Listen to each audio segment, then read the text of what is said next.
Let me ask you a brutal question. If you looked at your latest digital campaign launch, did it feel like a unified strategy? Or did it look like 8 different departments fighting for survival in a Zoom call? We've all seen it. The brand designer is hyperventilating over a misaligned logo. The analyst is burying everyone under a mountain of spreadsheets. Sales is screaming that the leads are cold before they even hit the database, while compliance is trying to redact the entire landing page. Gosh. Meanwhile, IT refuses to deploy the code. Marketing is trying to balance 20 different channels, and comms is frantically preparing a crisis management plan. And of course, the social media manager is completely ignoring the corporate messaging guidelines to jump on a viral trend that peaked 3 hours ago. Now, of course, it doesn't happen to that extent all the time, but when it does, to any level of chaos, it is very chaotic to try and manage. It's exhausting, in fact. And quite frankly, it's costing you and me a lot of time and money.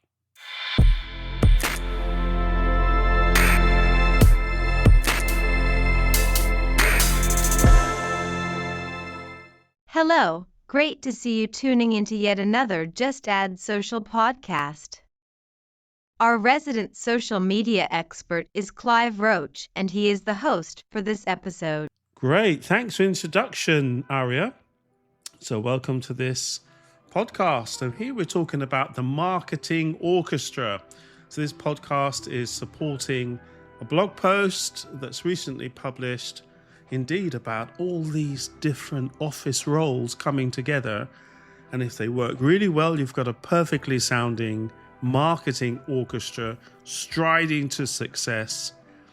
And if it doesn't go well, and all these different teams are working and going in different directions, then of course your marketing campaign is not going to be as effective as it should be. So that's the topic for today. The blog post has a lot of detail in it, and of course I've created a nice supporting video you'll see on YouTube Shorts indeed. But let's start off by looking at the social savvy score for this podcast. In this podcast, we have a way to describe how advanced the topic is. We provide this number up front in the podcast description and at the start of each podcast. This enables you to have a heads up as to the depth of detail so you can decide which podcast is best for you to learn from based on your personal view of your own social media savviness. The scale is from 1 to 10, with 1 being the beginners and 10 is the advanced. So, Aria, what is the social savvy score for this podcast? Thanks, Clive. For this podcast about cross-functional marketing team alignment, I think level 5 is appropriate in the Just Add Social podcast social savvy scale.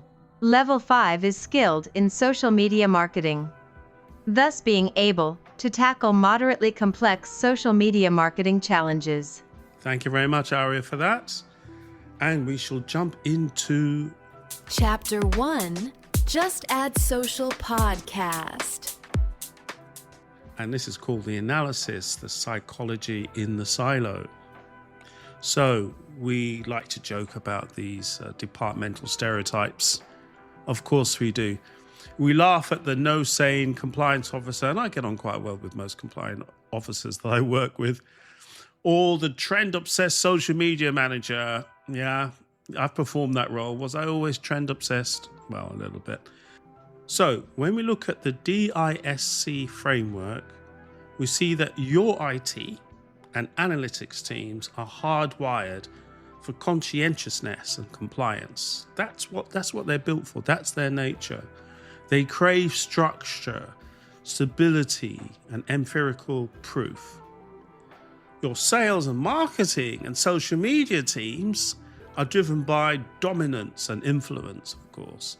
And they thrive on speed, connection, and of course, emotional resonance, right? And instant culture. And the comms operatives are on diplomatic agreement and brand reputation. So there's a lot of these conflicting ways of working and the nature and the characteristics of the people.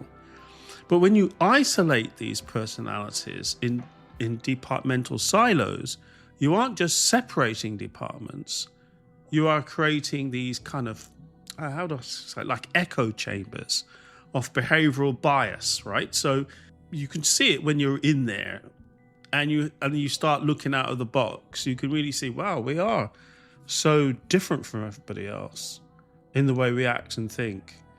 And sales launches, let's say, an unvetted high-risk campaign that compliance has to kill. IT builds bulletproof architectures that are an absolute nightmare for a customer to navigate. And of course, then social media creates these high engagement, viral content that completely violates the brand standards because we're just not all in tune. So this can happen. And maybe you've been in a team, I've been in teams that have worked really well, but I've also been in teams that are like these soloists, right? All playing completely different tunes at the exact same time. And the result is a lot of noise. So when we look at the psychology of being in silos, it doesn't help to have efficient and very successful marketing campaigns. And I remember, say 20 odd years ago in Philips, it was a lot of silos, and the silos were also in buildings, right? So Philips had a lot of buildings, let's say where I worked part of the time in Eindhoven, and you go into a different building, there's a whole silo in there. You go into another building, another silo. So not only were marketing, brand and comms and IT separated because of their nature and what their targets are and the way that they think, like I've just described, they were also encamped in these buildings. And so it felt like, okay, we're now entering the domain of IT because we're now in IT buildings. These cross-functional teams didn't sit anywhere near to each other. So that we were missing that pollination of all the groups together and hearing them talk and going up to them. So that can happen in very large organizations, but it can also happen in small ones. So I've kind of experienced the good side and I've experienced the bad side, big organizations and small organizations. So how do we kind of deal with this? So we're going to talk more about this, but let's go into chapter 2. We look at the data side. So the chapter 2 is called the data-driven pivot. Chapter 2, Just Add Social podcast. Yes. Thank you for that jingle, Aria. Yes, we are on chapter 2. So here is what the best business leaders understand. The goal is not to eliminate this friction entirely.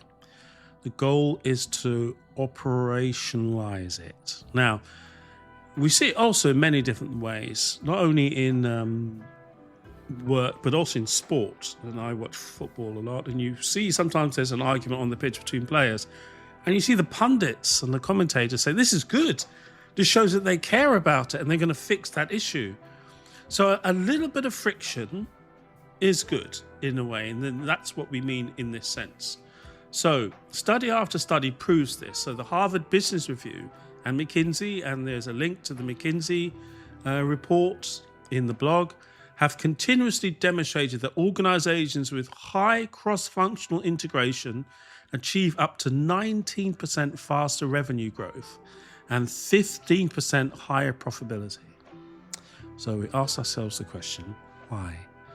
Because when you bring these contrasting personalities together, before the campaign is built, you build something that is creative, technically sound, compliant, culturally relevant, and I would even go to say conversion optimized from day one. And that's where the data pivot comes in. So you don't need fewer opinions, You just need a better conductor to get it all going. So in this way, the conductor is making sure that the marketing orchestra is actually going to play well together. So just before we go to the key takeaway, the last part of this podcast, let me give you a personal anecdote going back to when I started my first major cross-functional team, and that was in Philips. And this is when I was working at the forefront of how Philips was going to start doing social media marketing worldwide. So once we'd got the initial discussion set up, I realized that we really had to start creating some processes in IT. I mean, brand needs some guidelines. HR wanted some way of writing paragraphs in the new recruits, information about social media. What is the policy? And marketing wants to know what are the best metrics and how should we go about it? What channels are supported? So we came up with the idea of having a cross-functional team so that we could sprint faster. And indeed, there is a bit of friction because we've got people that came to that first meeting, first 1 or 2 meetings, with an agenda in their heads, right? So we had people from all those different functions that I feature in my YouTube video, in terms of IT, brand, analytics. We also, as I said, we also had HR. So with this cross-functional team, we used to meet every month and we created the first policies and guidance in Philips worldwide. And some of these lasted for years, maybe even a decade or more. So every one of these roles was represented, and we often created sub-teams to work on items. And I recall the first staff social media policies. So there we really had a small team. Brand and HR played a big role there, of course. And this policy changed slightly over the years, but not by much. And I did the same when I was actually moved on from Central Philips to Philips Healthcare to start the social media there. Same approach I used. So I created a cross-functional team, but just of healthcare members. So then I had the privacy officer, somebody from marketing, sales. I represented also marketing and chaired the meeting. And we worked really fast because we had to get the guidelines out there for the paralegal people about off-label, how we're going to handle that in social media, and how we're going to deal with the coming FDA regulations about social media. They weren't with us at that time. And then get, of course, our first document out there, approved by privacy, about how we were going to deal with social media in Philips Healthcare and the competitor that we had to deal with as well. So in the blog, you'll see a picture of the team mulling over one of our first processes that we're going to create across digital platforms and so forth. And it really was a norming situation with the teams. We really did do a lot really fast. And it was so good to see that the teams and the people who came with an initial thinking in their head, what we're going to do, we all compromised to some extent so that we could get it through the door, still keeping the requirements that we initially brought to the table. But now after this massive discussion of people from different areas, we could now really come up with policies and guidelines that everybody could agree to and they could work. So my experience of this friction creating faster momentum in the long run was experienced way back then at Philips when we were starting social media. So I can really, hand on heart, say this is a really good way to get started. But now on to the key takeaway, the last part of this podcast. Arya, can you get me ready, queued up to start that? Get ready for the key takeaway section, Clive. Here you go. Thank you, Arya. And my key takeaway is a very simple one for this podcast. My challenge to you is very simple, as I said. Look at your current campaign pipeline. Are your teams talking to each other? Or are they talking at each other? So bring your analyst, your designer, your developers, the people in your team, your social media lead, and your compliance officer. I always really like bringing in the law, right? Compliance, your legal teams. I really like making sure right from the very beginning that we comply legally. So bring the compliance officer to the table as well at the exact same time. So stop making noise and start making music. Get that musical marketing orchestra playing together from the very beginning. And I'm sure you will have more successful marketing campaigns. So thank you very much for listening. And we shall say goodbye to the next podcast. And Arya, any final words from you? Before we go, a quick reminder to please subscribe to the podcast. Thank you as always. Thank you very much. See you next time. Thank you very much. Bye-bye now.